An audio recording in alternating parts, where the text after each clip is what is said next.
Fenomena perundungan atau bully masih sering terjadi dan itulah yang membuat kita semakin sedih karena bisa berakibat pada korban yang melakukan bunuh diri. Saya bersama dua orang yang selalu mengadvokasi hentikan bullying, menulis buku kolaborasi antara penulis, fotografer dan penggiat pantomim. Dia adalah Nisa Rengganis, sang penulis yang dikenal dengan kumpulan puisinya dalam buku Manuskrip Puisi, dan Wangge Hood yang mengekspresikan aksi bully dengan pantomim. Kalau kita bicara tadi ada aktor yang membuli dan korban yang membuli, tapi juga ada orang tua. Sebenarnya kalau dari orang tua mereka yang anak yang membuli, sebenarnya apakah orang tua itu juga perlu dimintai pertanggungjawaban? Kalau menurutku beberapa kali kami diskusi dengan para korban, ya, lingkungan keluarga juga akhirnya punya pengaruh. Pasti dong, dia banyak menghabiskan di rumah, di bawah pengawasan orang tua. Nah, tentu saja orang tua menjadi salah satu aktor yang cukup punya andil.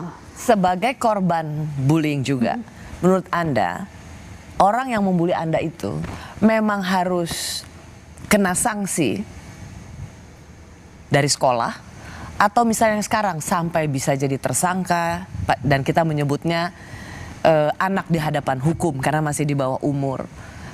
Menurut Anda sebagai orang-orang yang pernah menjadi korban bullying dan selalu bersama para korban bullying, apakah sampai sejauh itu mereka memang harus dipenjarakan sampai mendapat status anak berhadapan dengan hukum? Kalau kasusnya sudah sampai kekerasan fisik, teguran itu udah nggak perlu. Artinya memang sudah harus ada tindakan sanksi yang lebih tegas. Dan itu juga sebenarnya bisa jadi contoh bagi para geng-geng lain atau anak-anak lain yang dia akan melihat ada efek jerak di sana. Jangan sekarang kalau ngebully jangan yang sampai ke tindakan kekerasan, sampai ke fisik, bahkan sampai membuat orang itu melakukan aksi bunuh diri, sampai bahkan ada yang sampai kematian. Kalau menurutku perlu, Kak. Mas Wenggi, sebagai orang yang berhati besar, menurut Anda apakah anak yang di bawah umur juga harus dihadapkan pada hukum ketika memang itu sudah masuk dalam kategori kekerasan, penyiksaan? Menurutmu, apakah memang anak itu harus dimintai pertanggungjawaban sejauh itu? Harus, karena memang itu dia tadi, kekerasan sudah masuk pada kekerasan fisik, gitu ya. Itu traumatik yang mungkin akan terus sampai masa dewasanya, gitu. Nah, ini tidak bisa kita lihat juga, karena salah satunya dia punya traumatik yang terus akan melekat, gitu. Nah, melekat ini yang sulit untuk bisa lepas. Makanya hal-hal itu harus juga ditangani dengan serius, gitu. Gitu. Dan menjadi efek jera, dan ya hukumnya pun juga regulasi hukumnya belum jelas juga. Anda tidak sepakat dengan perdamaian antar keluarga? Iya. Sudah terlalu banyak yang perdamaian dan akhirnya itu membuat siklus ini tidak berhenti. Nah, saya kira sudah saatnya, dengan banyak kasusnya naiknya itu drastis gitu dari tahun ke tahun, dan jangan menganggap ini persoalan yang sepele, persoalan yang itu pertengkaran anak di bawah umur, itu mereka cuma bercanda main-main. Saya kira sudah saatnya dengan membuat regulasi hukum, sanksi yang lebih tegas kepada anak-anak, yang karena justru ya masa anak-anak itu pembentukan karakter. Kalau di masa anak-anak tidak mendapat tindakan yang tegas gitu, saya khawatir itu ke depannya juga. Ada satu statement dari anggota DPR, saya rasa cukup menarik untuk kita bahas. Saya tanyakan di sini, misalnya begini: kalau ada satu sekolah ketahuan gitu ada aksi bullying dan sekolah tidak tahu sehingga menimbulkan korban, itu perlu dievaluasi, dan sekolah itu bisa punya potensi ditutup.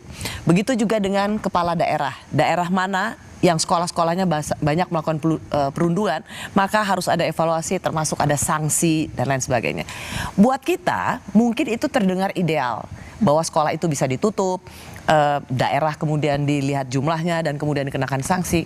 Tetapi saya saya tetap masih ada keraguan karena kemudian yang terjadi adalah bukannya menjadikan ini sebagai pemantauan yang ketat, tapi justru menyembunyikan. Jadi kita berada dalam situasi mau mencari solusi menghentikan bullying, tetapi kalau kita bilang ya udah ini akan diancam ditutup atau daerah juga kepala daerah akan saya tidak tahu apa yang akan mengintainya. Tapi apakah ini menjadi solusi yang baik, yang ideal? Karena bisa saja kemudian itu justru hanya akan terjadi penyembunyian data. Ya, dan itu pernah terjadi. Dan itu pernah terjadi di sekolah tinggi yang pernah ada kasus. Ya yang kemarin juga apa yang terjadi di fakultas kedokteran apa yang terjadi. Artinya sampai hari ini itu model itu masih dilakukan. Nah, saya melihat gini Kak Rosi. So apa konsep solusi yang relatif ideal? Tadi kalau Permendikbudnya sudah ada, itu sebenarnya setiap sekolah sudah tidak boleh lagi tidak memiliki satgas untuk kasus kekerasan di lingkungan pendidikan. Nah, sayangnya satgas ini pasti petugasnya adalah guru-guru maupun pihak-pihak yang ada di sekolah tersebut.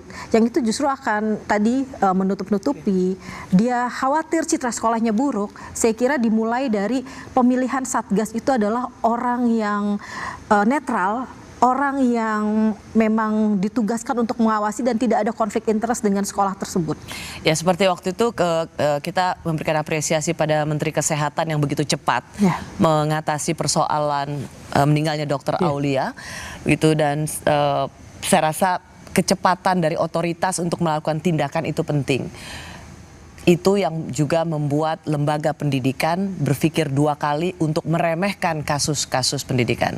Dan untuk para keluarga, para orang tua, ini menjadi refleksi yang cukup penting karena anak kita bisa juga menjadi pelaku dari perundungan itu dan bisa juga menjadi korban.